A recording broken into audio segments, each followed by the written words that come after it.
နှလုံးယောဂဆိုတာနားလည်ရခက်တဲ့ယောဂတော့မဟုတ်ပါဘူးအဓိကအဖြစ်ကျွန်တော်တို့ရဲ့နှလုံးကတွေးလည်ပတ်မှုစနစ်ရဲ့အင်ဂျင်လိုပါပဲဒီကိုယ်လုံးကိုတွေးတွေအာဟာရတွေအောက်ဆီဂျင်တွေကိုအချိန်နဲ့တပြေးညီပေးပို့ပေးနေတာပါနှလုံးယောဂဖြစ်တယ်ဆိုတာကတော့ဒီအင်ဂျင်မှာပြဿနာတစ်ခုခုဖြစ်လာတာပါအဖြစ်များဆုံးကတော့နှလုံးတွေးကြောကျဉ်ခြင်းနှလုံးကကြွတားတစ်မျိုးဖြစ်ပြီးတော့သူ့ကိုယ်တူလေပတ်ဖို့ဆိုရင်တွေးကြောတွေကတွေးနဲ့အောက်ဆီဂျင်ကိုလိုအပ်ပါတယ်အဲ့ဒီတွေးကြောလေးတွေရဲ့နှရံမှာအဆီကိုလက်စတရောတွေနဲ့အခြားသောအရာတွေကတဖြည်းဖြည်းချင်းစုပုံလာပြီးတော့အဖက်အနယ်တွေဖြစ်ပေါ်လာပါတယ်အဲ့ဒီအဖက်အနယ်တွေကတွေးကြောတွေကိုကျင်းစေပြီးတော့မာခဲစေပါတယ်အဲ့ဒါကိုတွေးကြောမာတယ်လို့ခေါ်ပါတယ်အဲ့ဒီတွေးကြောလေးတွေကျင်းလာတဲ့အခါမှာနှလုံးစီကို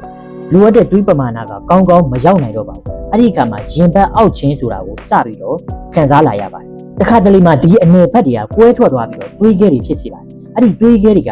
နှလုံးတွေးကြောကိုလုံးဝပိတ်ဆို့လိုက်တဲ့အခါမှာဆိုရင်ဒီနှလုံးရဲ့အစိတ်ပိုင်းတချို့တွေးတွေကမရောက်တော့ဘဲနဲ့ပြက်စီးစေပါတယ်ဒါကိုနှလုံးတိုက်ခိုက်ခြင်း heart attack လို့ခေါ်ပါတယ်နှလုံးယောဂကိုမြင့်တက်စေတဲ့အကြောင်းရင်းကတော့အမျိုးမျိုးရှိတယ်ဒါကိုထိန်းချုပ်လို့ရတဲ့အချက်နဲ့ထိန်းချုပ်လို့မရတဲ့အချက်ဆိုလို့ခွဲခြားနိုင်ပါတယ်ထိန်းချုပ်လို့ရတဲ့အချက်တွေကကြတော့တွေးတိုးတာကိုလက်စတရောများတာစီးချိုယောဂစက်လိတ်တောက်တာ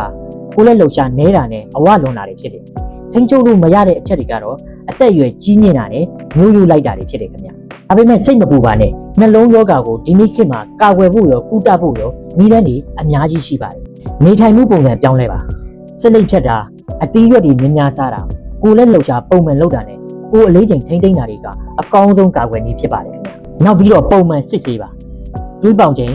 တွေးရင်တကြားတဲ့နဲ့ကိုလက်စောတွေကိုပုံမှန်စစ်ဆေးပြီးတော့လိုအပ်ရင်ဈေးတောက်တာကအရေးကြီးပါတယ်။ဆရာဝန်နဲ့တိုင်ပင်ပါရင်ဘတ်တွေအောက်တာမောပန်းတာခြေထောက်တွေဖိုးရောင်လာတဲ့လက္ခဏာတွေရှိတယ်ဆိုရင်တော့ဆရာဝန်နဲ့အမြန်ဆုံးတိုင်ပင်ပြီးတော့အမြန်ဆုံးစောစောစီးစီးကုသမယ်ဆိုရင်တော့ကျွန်တော်တို့ရဲ့အသက်ကိုကယ်တင်နိုင်မှာဖြစ်ပါတယ်